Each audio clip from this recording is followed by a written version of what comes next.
காலை மலர் நிகழ்ச்சியில் தெரிந்ததும் தெரியாதுங்கிற நம்முடைய பகுதியில் நாள்தோறும் பல புதிய தகவல்களை தெரிஞ்சிட்டு இருக்கோம்.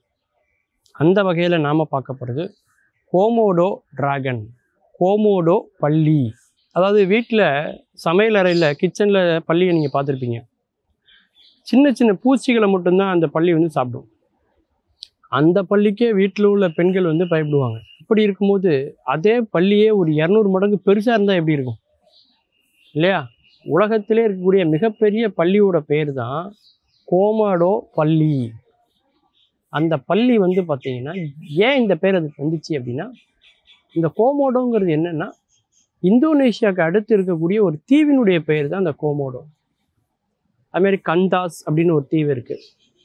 இதில் இந்த கோமோடோ அப்படிங்கிற தீவில் அதிகமாக காணப்படக்கூடிய பல்லி வகை இது.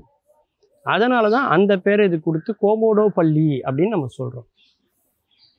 இந்த பல்லி வந்து பார்த்திங்கன்னா மனிதனை மாதிரி 2 மடங்கு பெருசாக இருக்கும். 15 அடி நீளம் இருக்கும். 110 கிலோ எடை இருக்கும். டைனோசர் இனத்தினுடைய ஒரு வகை தான் இந்த பல்லி அப்படின்னு சொல்கிறாங்க. இந்தோனேஷியாவில் உள்ள மக்கள் இந்த பல்லியை நிலத்தில் வாழும் முதலை அப்படின்னு வர்ணிக்கிறாங்க. இந்த பல்லி சாதாரணமாக பூச்சிகளை திங்காதுங்க.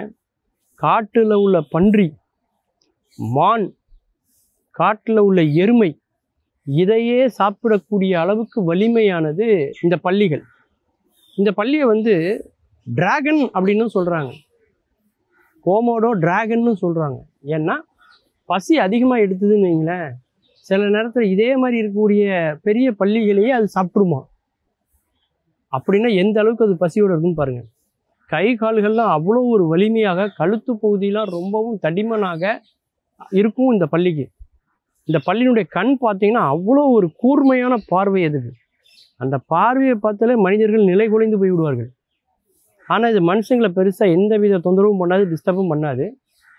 அதுக்காக மனுஷங்களை பார்த்து பயந்து ஓடாது. கிச்சனில் உள்ள பன்னியில் நம்மளை பார்த்து பயந்து ஓடும், வாழை கூட கட் பண்ணும். ஆனால் இது அப்படிலாம் கிடையாது. பயந்தெல்லாம் போகாது, தைரியமாக நிற்கும். ஆனால் நம்மளை எதுவும் பண்ணாது. நமக்கு தான் அதை பார்க்க பயமாக இருக்கும். அதனுடைய நுகரக்கூடிய தன்மை இருக்குது பாருங்கள், அவ்வளோ அருமையாக அது வந்து ஸ்மெல்லை வந்து உணரும். அதுக்கு காது கேட்காது. பாம்பு மாதிரியே அதுக்கு வந்து சத்தத்தை உணரக்கூடிய சக்தி அது கிடையாது. ஒரு இடத்துல இந்த கோமோடோ பல்லி வந்து இருக்குது அப்படின்னா அது இருக்குங்கிறது யாருக்குமே தெரியாது. அந்த அளவுக்கு அசை பெற்று எந்தவித சத்தமும் இல்லாமல் அமைதியாக இருக்கும். உணவு சாப்பிடும்போது மட்டும் அந்த இனத்தை சார்ந்த அந்த கோமோடோ பல்லியோட மட்டும்தான் கொஞ்சம் சத்தம் போடும். அந்த நேரத்தில் மட்டும்தான் சத்தம் வருமே தவிர மற்ற நேரத்தில் அது இருக்கிறதே நமக்கு தெரியாது. அதனுடைய முட்டை வந்து பார்த்திங்கன்னா கோழி முட்டையை விட 2 மடங்கு பெருசாக இருக்கும். அது நிறைய முட்டை போடும். அதுலேருந்து குட்டி குட்டி டிராகனாக குட்டி இது வந்துகிட்டே இருக்கும். கோமோடோ டிராகன் வந்துகிட்டே இருக்கும் ஃபுல்லாக. அப்படி பாலூட்டிகளை, பறவைகளை எல்லாத்தையும் உண்ணக்கூடிய ஒரு ஆற்றல் மிக்க ஒரு பிரம்மாண்டமான ஒரு பல்லி.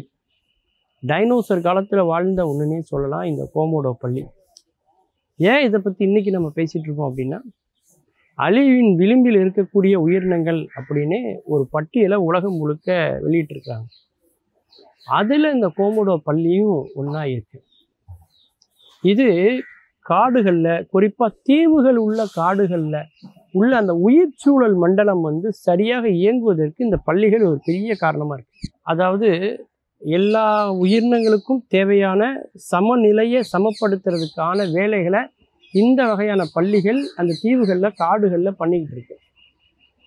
பல நன்மைகளை காடுகள் இந்த பல்லி இனங்களினால அது அனுபவித்து கொண்டு இருக்கிறது அப்படின்னு சொல்லலாம்.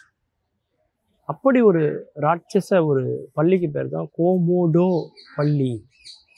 இந்தோனேஷியாவுக்கு அடுத்து இருக்கக்கூடிய அந்த தீவே வந்து பார்த்திங்கன்னா ஒரு வித்தியாசமான தீவு. அதனால் அதில் இருக்கக்கூடிய இந்த விலங்கும் ஒரு வித்தியாசமான விலங்காக இருக்குது. மீண்டும் பல புதிய தகவல்களோடு, அதில் அறியப்படாத பக்கங்களோடு உங்களை சந்திக்கிறேன். நன்றி, வணக்கம்.